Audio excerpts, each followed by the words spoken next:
या बातमीपत्राचे प्रायोजक आहे यल्लम्मा टेम्पल, दाजीपेठ, सोलापूर।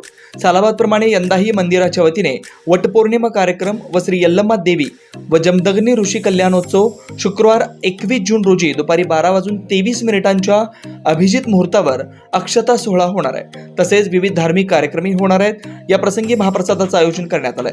वेळ 12 ते 3, स्थळ दाजीपेठ, सोलापूर। लोकसभेच्या निवडणुकीत राहुल गांधी यांनी काँग्रेसच्या जाहीरनाम्यात अनेक योजना जाहीर केल्या।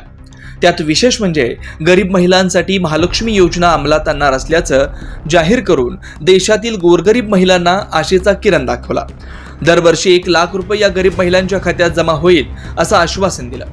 त्यांनी दिलेले आश्वासन आता आपण पाहूया।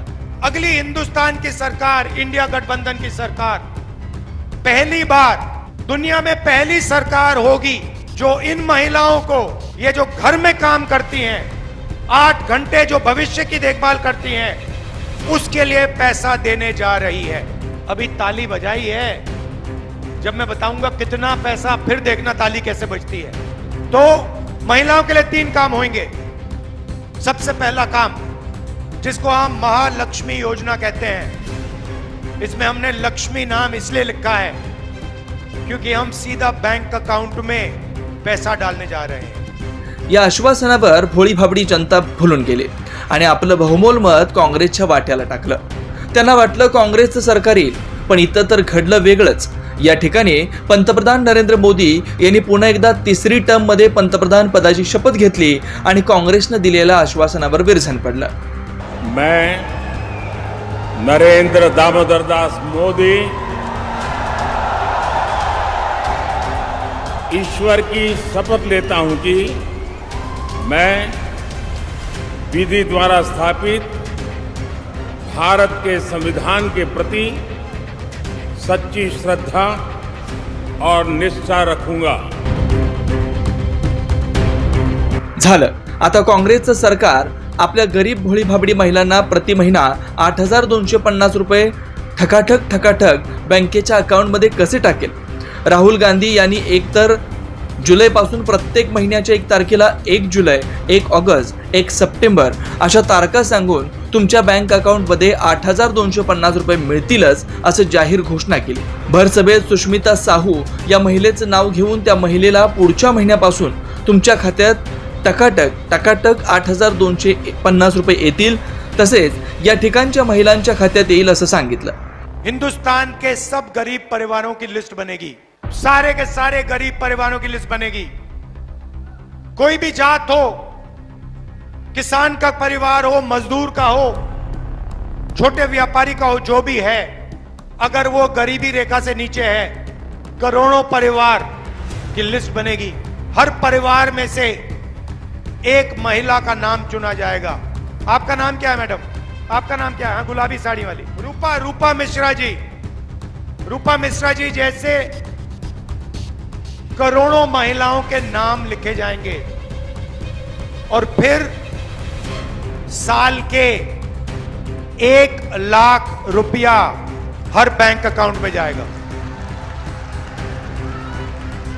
भाई और बहनों, 10,000 नहीं, 20,000 नहीं, 50,000 नहीं, 70,000 नहीं, 1 लाख रुपया प्रति परिवार के बैंक अकाउंट में। 8,500 रुपया हर महीना खटाखट। आप सुबह उठेंगी, 1 तारीख को आप सुबह उठेंगी, कहेंगे चलो देखते बैंक अकाउंट में क्या है। बैंक अकाउंट में देखेंगी, जादू से हिंदुस्तान की सरकार 8,500 रुपए डालेगी। अगले महीने जून में देखेंगी, चलो 1 तारीख को देखते हैं क्या हुआ, 8,500 रुपए खटाक जून में, जुलाई में, अगस्त में, सितंबर में, दिसंबर, नवंबर, हर महीने 1 तारीख को 8,500 रुपए, साल के 1 लाख रुपए। टीव्हीवर देखील जाहिरातीत सुनीता काँग्रेसने आपल्या खात्यात 1 लाख रुपये टाकले अशी जाहिरात करून आणि भर सभेत राहुल गांधी यांनी महिलांना आशा दाखवून आपल्या पदरात 56 खासदारांचा 99 खासदारापर्यंत मजल मारली। कांग्रेस हमें 1 लाख देने लगी। अरे कांग्रेस हमें 1 लाख देने लगी। पण आता खरी कसोटी सुरू झाली। सरकार तर आलं नाही, आता काँग्रेसनं दिलेलं आश्वासन पाळायचं कसं हा मुद्दा निर्माण झालाय. उत्तर प्रदेश सारख्या राज्यात याला समाजवादी पक्षाचे नेते अखिलेश यादव यांनीही टकाटक 8,250 आपल्या खात्यात येईल असं सांगून तेही अडचणीत आले.